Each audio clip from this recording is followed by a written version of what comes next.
Welcome to the deep dive. You walked into almost any grocery store these days, and, well, you see them everywhere, right? Those gleaming bottles of cold-pressed juice. They're often talked about like they're the ultimate health elixir. They certainly look healthy.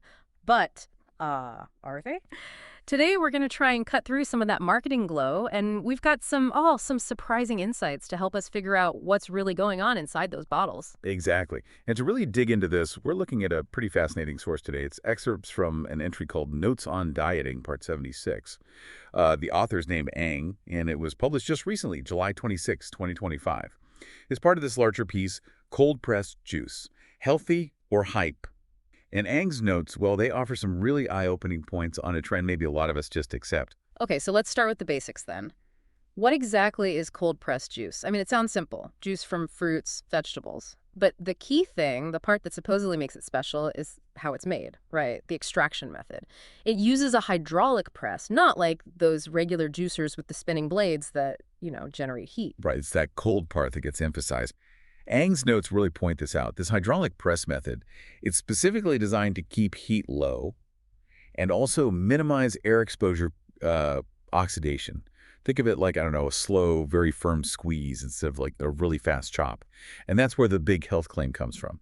Supposedly, this gentler method keeps more of the good stuff, the nutrients, the delicate enzymes. Enzymes, yeah, those biological catalysts our bodies need. Exactly. More of those compared to the, traditional high-speed juicers. Okay, so a gentler process, more nutrients, sounds perfect, like a health hack. But Ang's Notes on Dieting brings up a twist here, something that kind of changes the picture. It's about the dietary fiber being removed, specifically the insoluble kind.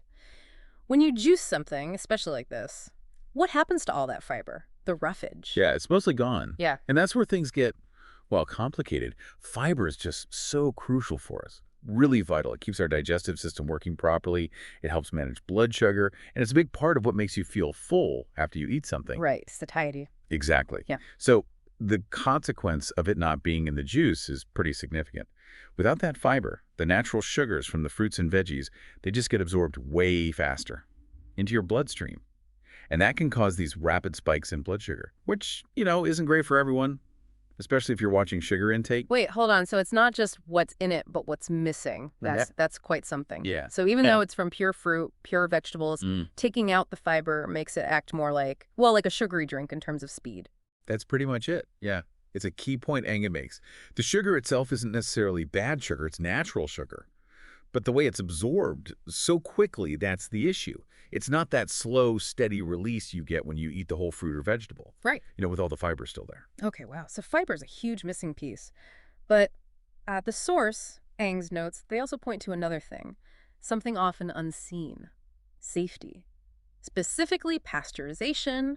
You might not even think about it, but a lot of those fresh cold-pressed juices, the ones in the fridge section, they're unpasteurized. And this really brings up an important point about, well, who should be drinking these? Unpasteurized just means it hasn't been treated, usually with heat, sometimes pressure, treated to kill off potentially harmful bacteria. Things like E. coli, salmonella. Right. Nasty stuff. Yeah. So this can mean a higher risk, particularly for certain groups of people. Ang's notes specifically mention young kids, older adults, pregnant women, and anyone with a weakened immune system. They should probably be extra cautious. That's a really important point. I don't think most people grabbing a bottle think about that. You just see fresh, assume it's fine for everyone. It definitely changes how you look at it. It absolutely adds another layer. Yeah. Beyond just the, perceived health halo. So, okay. We've talked about the cold press method claims, the missing fiber issue, this pasteurization question. Where does Ang land on the big question? Is cold press juice actually healthy? What's the verdict? Well, Ang's conclusion is maybe a bit challenging. It's nuanced. The notes basically say, so is cold-pressed juice truly healthy? It depends, which forces you, the consumer, to think beyond just the label, to ask, okay, how am I consuming this? It depends. Okay, on what? The source suggests two main conditions where it could be a decent option. First, if you somehow consume it with the pulp, which, let's be honest, most people don't do with juice, but that would keep the fiber. Second, if the juice itself has a lot more vegetables in it, especially like leafy greens, that naturally bumps up the fiber content a bit and lowers the overall sugar. So like those green juices? No. Kind of, yeah. It's really about thinking about the balance and being mindful if you choose to include them. It's not an automatic health pass. Got it. So it's not just the front of bottle marketing, but really looking at the ingredients, the type, and how it fits into everything else you eat. That's practical. Right. Wow. Okay. This has been quite the deep dive. We started with this image, the shiny bottles, the health elixir idea, and we've really dug into the details, the promise of the method, the huge issue of missing fiber, and then this often overlooked safety angle with pasteurization. What's the main thing that stands out to you after going through Ang's notes? Hmm.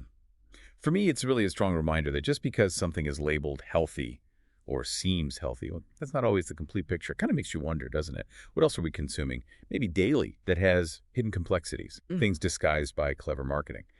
I think the real takeaway is encouraging that critical thinking. Look beyond the claims. Really try to understand what you're putting into your body. There's always, more beneath the surface.